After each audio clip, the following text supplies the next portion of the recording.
Assalamualaikum students, welcome to another video lesson. Today we are going to start our new exercise 7p. Page number is 97. Question number 1, fill in the blank spaces. Part 1, cost price is rupees 520, selling price is rupees 650. ठीक है, profit हमें find out करना है and profit percent find out करना है. ठीक है, उसके लिए आप लोग क्या करोगे, सबसे पहले तो आप लोग डाटा लिख लो. Cost price is rupees 520, sell price is rupees 650, profit find out करना है, प्रॉफिट परसेंट फाइंड आउट करना है. ठीक है, प्रॉफिट के लिए आप लोग फॉर्मूला यूज करोगे, sale price minus cost price. Sale price is rupees 650 minus cost price is rupees 520. 650 minus 520 is equal to rupees 130. Then profit percent के लिए आप प्रॉफिट पर्सन का फॉर्मूला यूज करोगे, profit divide by cost price multiply by 100. Profit is 130, cost price is 520 and उसको multiply कर लिया हमने 100 के साथ. ठीक है, अब इसको सॉल्व करने के बाद आपके पास आंसर आएगा 25%. ठीक है, तो प्रॉफिट का हमारे पास आंसर आ गया रुपीज 130 एंड प्रॉफिट पर्सन का 25%. Now second part is cost price given है रुपीज 48, प्रॉफिट परसेंट गिवन है 15%. ठीक है, sale price and profit find out करना है. Cost price is rupees 48, profit percent is 15%. Sale price find out करनी है and profit find out करना है. ठीक है, प्रॉफिट परसेंट का फॉर्मूला पहले हम लोगों ने यूज कर लिया, profit divided by cost price multiply by 100. Profit percent की जगह हमने प्रॉफिट परसेंट की वैल्यू लिख दी 15 इज इक्वल टू प्रॉफिट जो है हम लोगों ने फाइंड आउट करना था. Cost price is 48 multiply by 100. 48 यहाँ डिवाइड हो रहा है, क्वालिटी की दूसरी साइड पे शिफ्ट करूंगी तो ये मल्टीप्लाई हो जाएगा is equal to profit multiply by 100. अब यहाँ पर 15 multiply by 48 is equal to 720 is equal to profit multiply by 100. यहाँ पर 100 मल्टीप्लाई हो रहा है, क्वालिटी की दूसरी साइड पे शिफ्ट किया तो ये 720 के डिनोमिनेटर में जाके डिवाइड हो जाएगा. ठीक है, तो profit is equal to 720 divided by 100. This zero will be cancel over this zero. 72 divide by 10 is equal to rupees 7.2. ठीक है, सो ये हमारे पास प्रॉफिट की वैल्यू आ गई. प्रॉफिट अब मैंने नेक्स्ट स्टेप में क्या करना है, प्रॉफिट का फॉर्मूला यूज करना है ताकि मैं सेल प्राइस की वैल्यू निकाल सकूं. Profit is equal to cell price minus cost price. Profit is 7.2 is equal to cell price मैंने फाइंड आउट करनी है माइनस कॉस्ट प्राइस इज 48. ठीक है, अब यहाँ पे 48 मेरे पास माइनस हो रहा है, नेगेटिव साइन के साथ है 48. जब इक्वलिटी की दूसरी साइड पे मैं इसको शिफ्ट करूंगी तो ये प्लस हो जाएगा. सो सेल प्राइस मेरे पास क्या आएगी 7.2 plus 48 which is equal to rupees 55.2. Part 3 is sale price given है रुपीज 242, प्रॉफिट परसेंट गिवन है 10%, कॉस्ट प्राइस फाइंड आउट करनी है एंड प्रॉफिट फाइंड आउट करना है. ठीक है, सबसे पहले मैंने डाटा लिख लिया. सेल प्राइस गिवन है रुपीज 242, प्रॉफिट परसेंट गिवन है 10%, प्रॉफिट फाइंड आउट करना है. ठीक है, and cost price find out करनी है.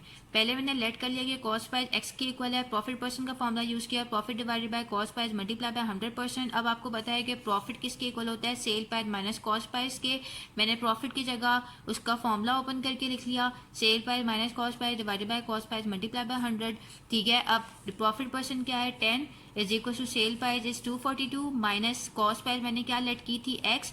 कॉस्ट प्राइस की जगह मैंने लिख लिया एक्स मल्टीप्लाई बाय 100. ठीक है, एक्स यहाँ पे डिवाइड हो रहा है, क्वालिटी की दूसरी साइड पे जाएगा तो मल्टीप्लाई हो जाएगा. 10 multiply by x is equal to 10x is equal to ये पूरी टर्म 100 के साथ मल्टीप्लाई हो जाएगी. ठीक है, then 242 multiply by 100 minus x multiply by 100.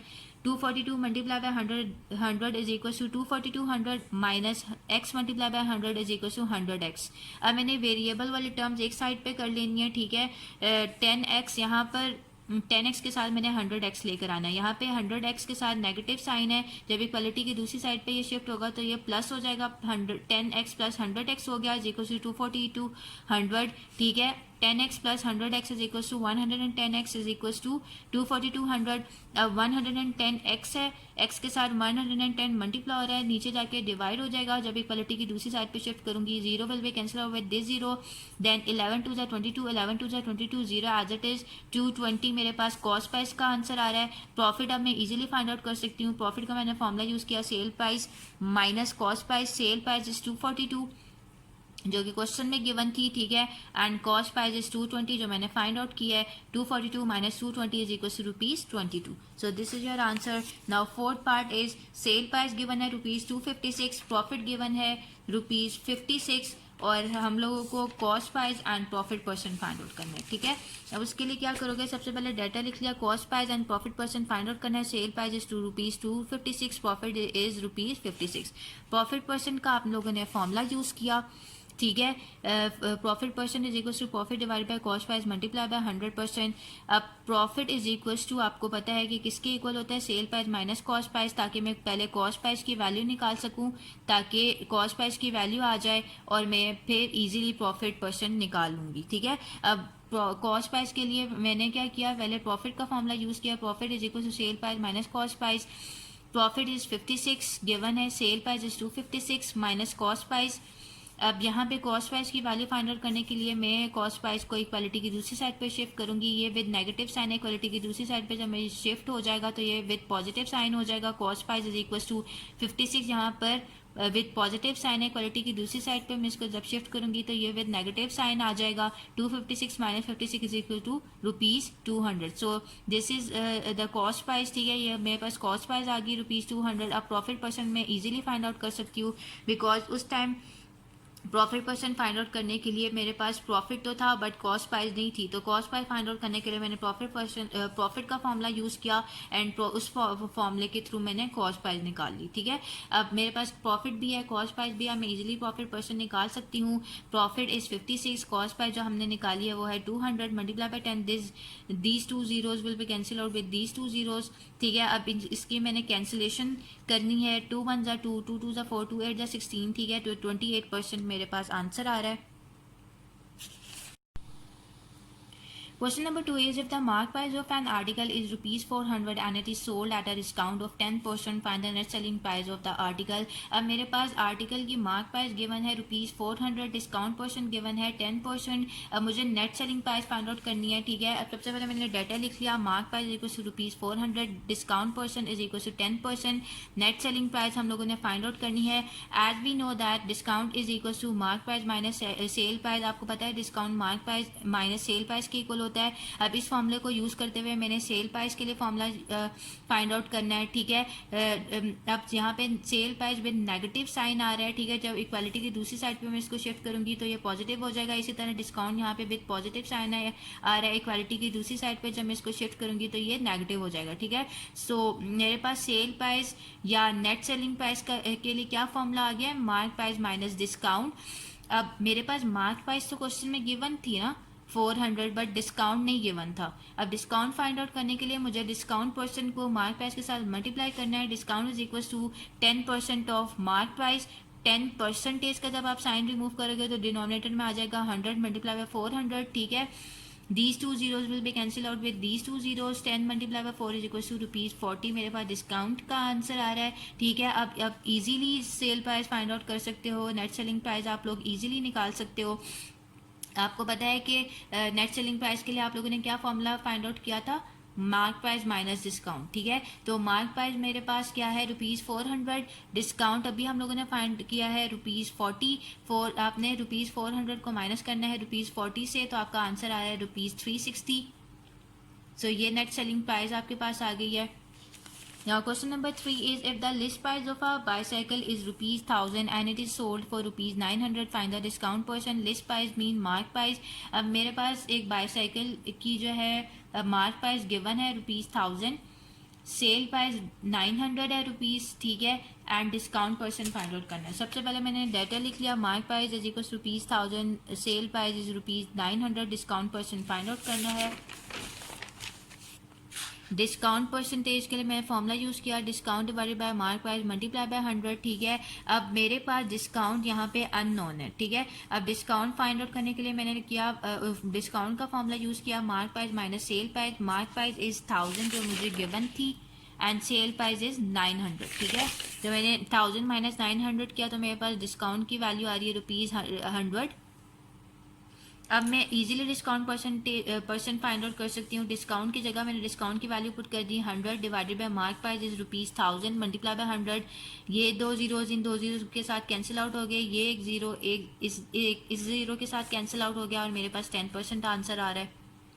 So this is your answer. Now question number 4 is, if an article is sold for rupees 450 after allowing a discount of 10%, find the list price of the article. अब question number 4 में हमारे पास जो है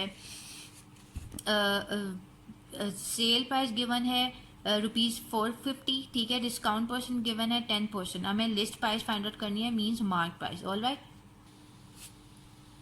उसके लिए आप लोग क्या करोगे, सेल प्राइस गिवन है रुपीज़ 450, आपने मार्क प्राइस को लेट कर लिया कि वो एक्स के इक्वल है। डिस्काउंट परसेंट का फॉर्मूला आपको पता है कि discount divided by mark price multiply by 100 होता है।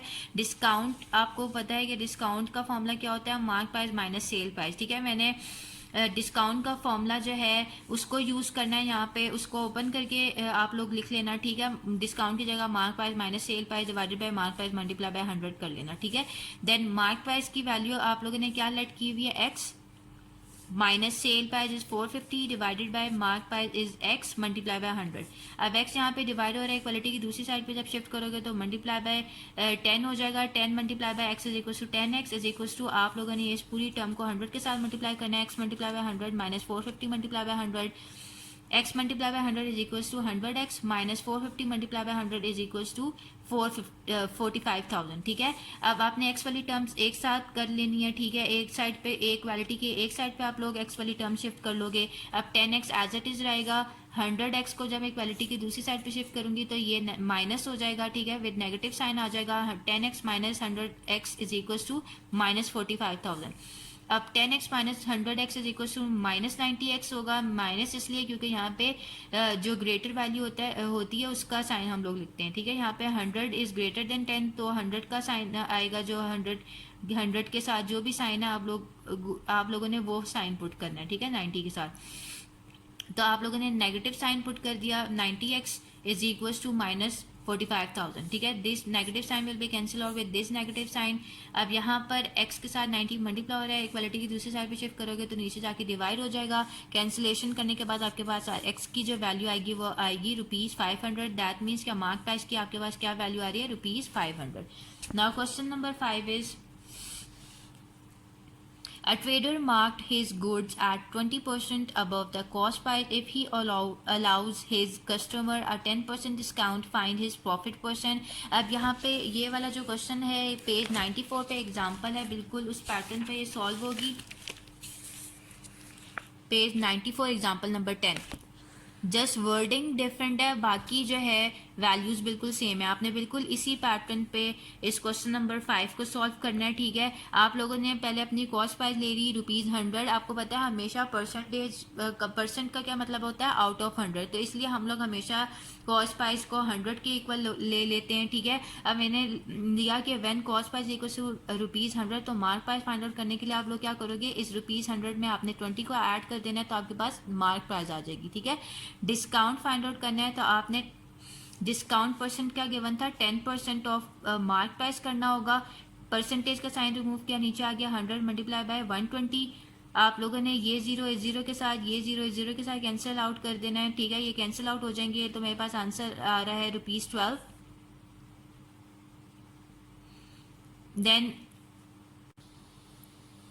नेट सेलिंग प्राइस के लिए आपके पास क्या फॉर्मूला होता है, mark price minus discount. Mark price is 120, discount अभी हम लोगों ने फाइंड किया है rupees 12, 120 minus 12 equal to rupees 108। अब आप लोग इजीली प्रॉफिट फाइंड आउट कर लोगे, selling price minus cost price, ठीक है। अब selling price is rupees 108 minus cost price क्या थी आपके पास, कॉस्ट प्राइस आप लोगों के पास रुपीज़ 100 थी, जो हम लोगों ने फर्स्ट स्टेप में ली थी, ठीक है। तो 108 माइनस 100 इज इक्वल रुपीज़ 8। अब प्रॉफिट परसेंट फाइंड आउट करने के लिए आपने प्रॉफिट परसेंट का फॉर्मूला अप्लाई करना है, profit divided by cost price multiply by 100। Profit is 8, cost price is 100 multiply by 100, this 100 will be cancel out with this 100, सो 8% आपके पास profit percent का answer आ जाएगा, ठीक है। सो आपने इस क्वेश्चन नंबर 5 को बिल्कुल इस एग्जाम्पल की तरह सॉल्व करना है, जो इस तरह एग्जाम्पल सॉल्व हुई भी है। Now question number 6 is, a shopkeeper declares a 20% discount on his goods and sells it at a profit of 25%. What is the cost price of the goods if the mark price quoted is rupees 2000? अब हमें question में discount percent given है, ठीक है, profit percent given है 25%, हमें cost price find out करनी है, ठीक है, और मार्क प्राइस भी हमें गिवन है रुपीज़ 20,000। सॉरी 2000, ठीक है। अब डाटा हम लोगों ने लिख लिया, डिस्काउंट परसेंट गिवन है 20%, प्रॉफिट परसेंट गिवन है 25%, मार्क प्राइस गिवन है ₹2000, कॉस्ट प्राइस हम लोगों ने फाइंड आउट करनी है। सबसे पहले तो आप डिस्काउंट फाइंड आउट कर लोगे, आपने mark price of discount percentage को मार्क प्राइस से मल्टीप्लाई करना है, 20% और mark price is equal to percentage का साइन रिमूव करोगे तो डिनोमिनेटर में आ जाएगा 100 multiply by 2000, these two zeros will be cancelled out with these two zeros, 20 multiplied by 20 is equals to ₹400। तो डिस्काउंट का आपके पास क्या वैल्यू आ गई, ₹400। अब आपने डिस्काउंट का फॉर्मूला यूज करना है सेल प्राइस की वैल्यू फाइंड आउट करने के लिए। Discount is equal to mark price minus sale price, discount is 400, mark price is 2000 minus sale price. अब सेल प्राइस यहाँ पे विद नेगेटिव साइन आ रहा है, इक्वालिटी की दूसरी साइड पे शिफ्ट करोगे तो पॉजिटिव हो जाएगा, और यहाँ पे 400 विद पॉजिटिव साइन आ रहा है, इक्वालिटी की दूसरी साइड पे शिफ्ट करोगे तो ये माइनस हो जाएगा, ठीक है। 2000 माइनस 400 इज इक्वल टू ₹1600 मेरे पास सेल प्राइस की वैल्यू आ रही है। देन मैंने प्रॉफिट परसेंट का फॉर्मूला यूज किया, ठीक है। कॉस्ट प्राइस फाइंड आउट करने के लिए profit percent is equal to profit divided by cost price multiply by 100। अब profit percent is equal to profit का फॉर्मूला मैंने ओपन करके लिख लिया, sale price minus cost price divided by cost price multiply by 100। अब मैंने यहाँ पे लेट कर लिया कि कॉस्ट प्राइस एक्स के इक्वल है, ठीक है। अब प्रॉफिट परसेंट 25 गिवन था, 1600 सेल प्राइस है, एक्स मेरे पास कॉस्ट प्राइस है, जहाँ पे इसलिए मैंने कॉस्ट प्राइस की जगह एक्स लिख लिया मल्टीप्लाई बाय 100, ठीक है। यहाँ पर आपके पास नेगेटिव साइन है। अब यहाँ पे x डिनोमिनेटर में डिवाइड हो रहा था, इक्वलिटी की दूसरी साइड पे जाएगा तो 25 के साथ मल्टीप्लाई हो जाएगा, 25x इज इक्वल टू, अब इस टर्म को आपने 100 के साथ मल्टीप्लाई करना है, 1600 multiply by 100 minus x multiply by 100, ठीक है। x multiply by 100 is equal to 100x and 1600 multiply by 100 is equal to 160,000, ठीक है।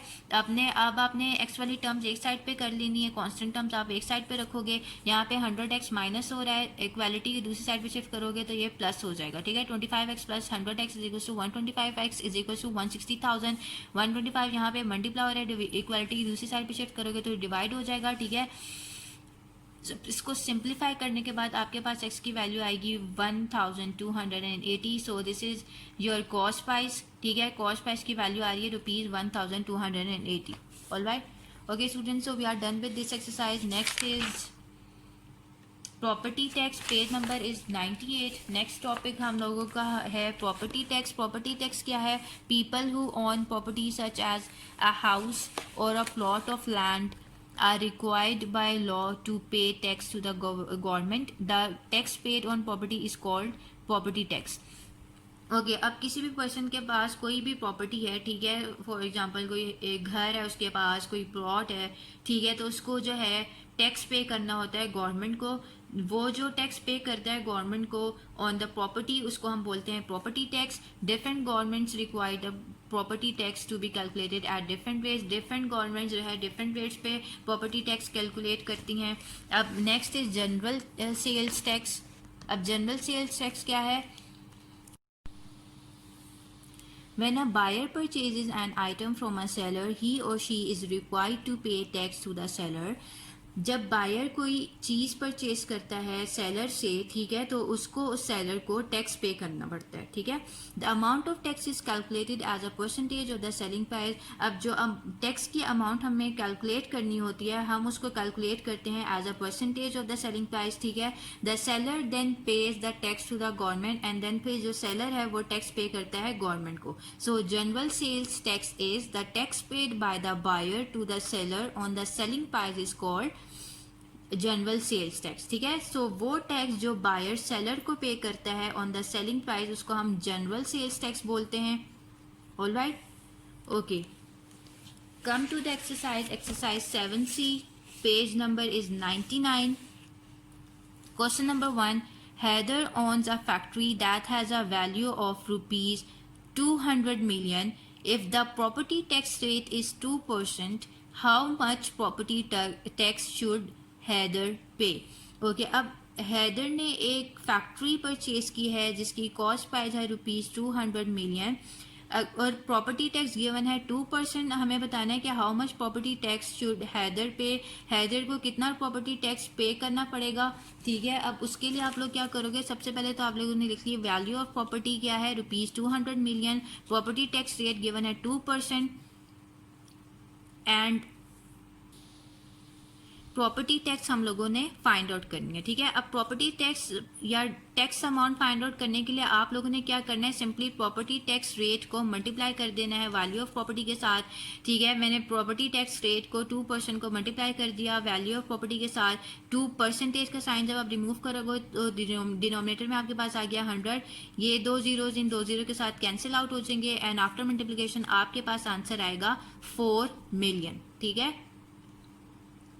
So tax amount आपके पास क्या आ गई, 4 million. So this is your answer. Now question number 2 is Mrs. Imran owns 2 plots of equal worth. The property tax rate is 2% if she paid rupees 15,000 as property tax last year. What is the value of each plot owned by her? Okay, अब Mrs. Imran है जिसने जो है 2 plots purchase किए हैं of equal worth, ठीक है। अब प्रॉपर्टी टैक्स रेट क्या गिवन है, 2%, ठीक है। और उसने जो है प्रॉपर्टी टैक्स जो लास्ट ईयर पे किया है वो है ₹15,000। हमने बताना है what is the value of each plot. अब प्रॉपर्टी टैक्स रेट गिवन है 2%, प्रॉपर्टी टैक्स पेड ₹15,000, ये भी गिवन है। To calculate the value of property आप लोगों ने सबसे पहले क्या लिख लिया, 2% of the value of the property is equal to ₹15,000। ये आपके पास 2% of the value of the property क्या गिवन है, ₹15,000। 1% of the value of the property find out करने के लिए आपने 15,000 को डिवाइडेड बाय 2 कर दिया, ठीक है। And 100% of the value of the property find out करने के लिए आपने इस पूरी टर्म को मल्टीप्लाई करना है 100 के साथ, ठीक है। देन आपने कैंसिलेशन कर ली, मल्टीप्लाई करने के बाद आपके पास आंसर आएगा 750,000। अब ये 2 प्लॉट्स के लिए वैल्यू थी। अब value of each plot find out करने के लिए आपने सिंपली 750,000 को डिवाइड कर देना है 2 पे, तो आपके पास आंसर आएगा 375,000। सो this is your answer. Now question number 3 is Wahaj buys a pizza for ₹800. A week later, the same pizza costs ₹900. When Wahaj asks the manager for the reason, he explains that the government has imposed a general sales tax on all restaurants. What is the general sales tax percentage? Wahaj ने जो है एक pizza bye किया कितने rupees में, ₹800 में, ठीक है। अब वीक के बाद उस पिज़्ज़ा की प्राइस होगी ₹900। वहाज ने जो है मैनेजर से उसकी रीज़न पूछी तो मैनेजर ने एक्सप्लेन किया कि गवर्नमेंट ने जो है जनरल सेल्स टैक्स इम्पोज कर दिए हैं ऑन ऑल रेस्टोरेंट्स, ठीक है। हम लोगों ने क्या फाइंड आउट करना है, what is the general sales tax percentage. हमें general sales tax percentage find out करनी है। सबसे पहले तो हम लोग increase in price find out करेंगे। ऑब्वियसली 800 पहले उसकी प्राइस थी, 800 से उसकी प्राइस इंक्रीज होके 900 होगी। तो इंक्रीज इन प्राइस के लिए आप लोग क्या करोगे, 900 माइनस 800, तो आपके पास इंक्रीज इन प्राइस आ रही है ₹100। देन जनरल सेल्स टैक्स के लिए आप लोगों ने क्या करना है, जो भी इंक्रीज आपके पास आया था इन प्राइस में, ठीक है, उसको डिवाइड करना है फर्स्ट प्राइस से, मल्टीप्लाई बाय 100। आपने इन 2 जीरोस को इन 2 जीरोस के साथ कैंसिल आउट कर दिया। 4 2 8, 4 2 8, 4 5 20, 25 divided by 2 is equal to 12.5%।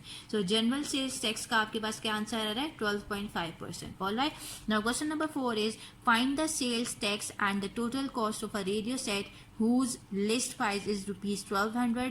The rate of sales tax is 7%. अब हमें सेल्स टैक्स फाइंड आउट करना है and total cost find out करनी है रेडियो सेट की, जबकि मार्क प्राइस हमारे पास गिवन है 1200 and rate of sales tax given है 7%। अब प्राइस ऑफ रेडियो सेट लिख लिया हमने। सबसे पहले रुपीज़ क्या गिवन है, ₹1200।